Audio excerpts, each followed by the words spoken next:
Hi dears, welcome back. ഇന്ന് നമുക്ക് വളരെ എളുപ്പത്തിൽ കുറഞ്ഞ സമയം കൊണ്ട് റൈസ് കുക്കറിൽ എങ്ങനെ നെയ്ച്ചോറുണ്ടാക്കാം എന്ന് നോക്കാം. അതിനായി റൈസ് കുക്കറിൽ ഉപയോഗിക്കുന്ന ചെമ്പെടുത്ത് അതിൽ കുറച്ച് വെളിച്ചെണ്ണയും നെയ്യും ഒഴിക്കുക. ഒരു സവാളയുടെ പകുതി കനം കുറച്ച് നീളത്തിൽ അരിഞ്ഞത് ചേർത്ത് ഒന്നിളക്കി കൊടുക്കുക.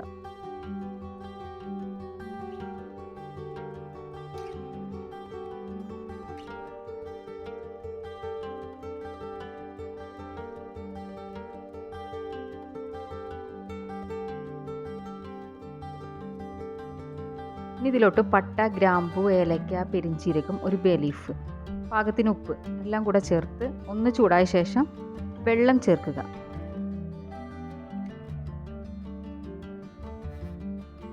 നമ്മളെടുക്കുന്ന അരിയുടെ ഇരട്ടി വെള്ളം വേണം ചേർക്കാൻ.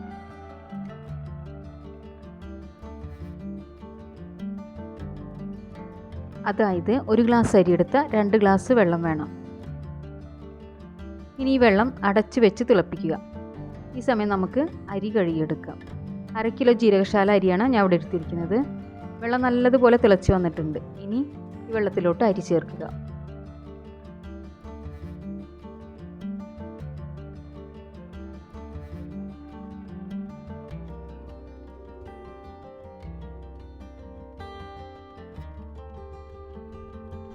ഈ സമയം ടേസ്റ്റ് കൂടെ നോക്കിയിട്ട് ഉപ്പ് കുറവാണെങ്കിൽ ഉപ്പ് ചേർക്കണം. ഉപ്പ് കൂടി പോവാതിരിക്കാനും ശ്രദ്ധിക്കണം.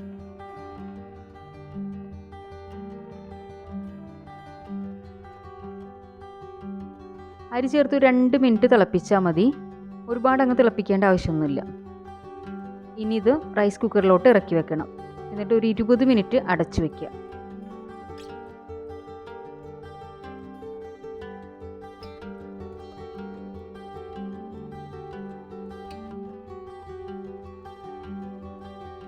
ഇനി കുറച്ച് സവാള, അണ്ടിപ്പരിപ്പ്, മുന്തിരി എന്നിവ ഫ്രൈ ചെയ്തെടുക്കാം.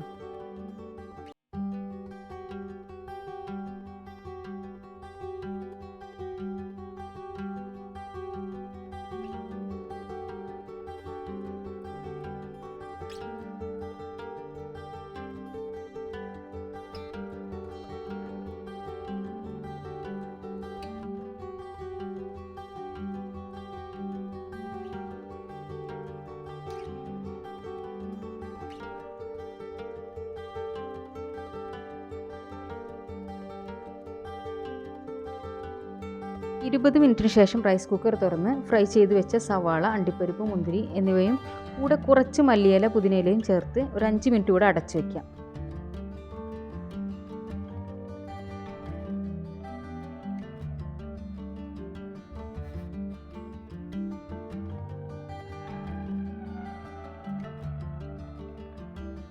വെന്തുപോകുന്ന പേടിയൊന്നും വേണ്ട കേട്ടോ.